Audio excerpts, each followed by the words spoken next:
Guys, Amazon అయితే ఒక కొత్త ఫీచర్ అయితే తీసుకొచ్చింది.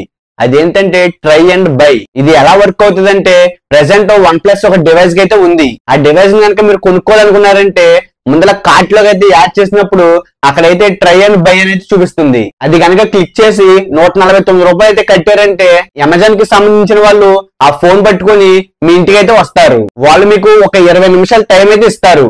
మీరు ఆ 20 నిమిషాల్లో ఆ ఫోన్ ని మొత్తం అయితే చెక్ చేయొచ్చు. అంటే మనకి ఫోన్ కరెక్టా కాదా మొత్తం ఫీచర్స్ అన్ని చెక్ చేసుకోవచ్చు. ఒకవేళ మీకు కనుక ఆ ఫోన్ కనుక నచ్చిందంటే మీరు అప్పుడు ఆ ఫోన్ అయితే కొనుక్కోవచ్చు. మీరు కొనుక్కున్నప్పుడు ₹149 మీకైతే రీఫండ్ అయితే ఇచ్చేస్తారు.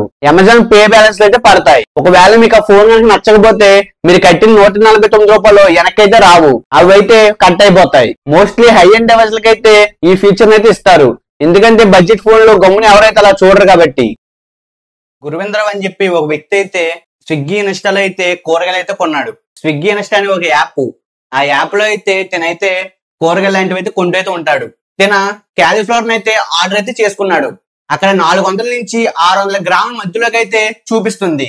కానీ ఇతను కొన్న తర్వాత ఇంటికి వచ్చిన తర్వాత వెయిట్ చెక్ చేస్తే అది కేవలం 145 గ్రాములు అయితే చూపిస్తుంది. అలాగే క్యాప్సికమ్ కూడా ఆర్డర్ అయితే చేశాడు.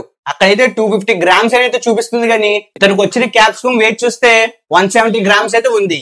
ఇతనైతే అక్కడ చూపించింది అయితే ఒక వెయిట్ ఉంది, ఇంటికి వచ్చిన తర్వాత ఇంకో వెయిట్ ఉందని చెప్పి ఇదంతా మోసం అని చెప్పి కన్జ్యూమర్ కోర్టులో అయితే కేసు అయితే వేశాడు. తర్వాత స్విగ్గీ ఇన్స్టా వాళ్ళు అయితే ఇతనైతే కాంటాక్ట్ అయితే అయ్యారు. సారీ అని చెప్పి మీరు కొన్న దాంట్లో 50% రిటర్న్ అయితే ఇచ్చేస్తాం మనీ అయితే అన్నారు.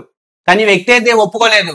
ఏదైతే అయ్యింది కన్జ్యూమర్ కోర్టులో తేల్చుకుందాం అని చెప్పి అయితే అలాగైతే రిప్లై అయితే ఇచ్చాడు. చూడాలి మరి కోర్టు ఏం చేస్తుందో దీన్ని. అమరన్ మూవీ రీసెంట్ గా అయితే ఈ మూవీ అయితే వచ్చింది. చాలా పెద్ద హిట్ కూడా అయ్యింది. మీలో కూడా చాలా మంది చూసే ఉంటారు. ఈ మూవీలో ఒక సీన్ అయితే ఉంటది. సాయి పల్లవి ఒక పేపర్ మీద హీరోకి అయితే ఫోన్ నెంబర్ అయితే రాసి ఇస్తుడుతుంది. సినిమా చూసిన వాళ్ళు చాలా మంది ఆ ఫోన్ నెంబర్ సాయి పల్లవిది అనుకుని చెప్పి ఆ నెంబర్ కి అయితే ఫోన్ అయితే చేస్తున్నారంట. ఇంతకీ ఆ ఫోన్ నెంబర్ చెన్నైలో ఉన్న ఒక వ్యక్తిది. సినిమా వచ్చిన కాడి నుంచి ఆ వ్యక్తికి అయితే ఫోన్లు అయితే ఒకటే పరంగా అందరూ చేస్తున్నారంట. సాయి పల్లవి నేను నీకు చాలా పెద్ద అభిమాని అని వాళ్ళకైతే ఏడిపిస్తున్నారంట. ఆ వ్యక్తి అయితే కోర్టుకు వెళ్ళి అయితే కేసు అయితే వేశాడు.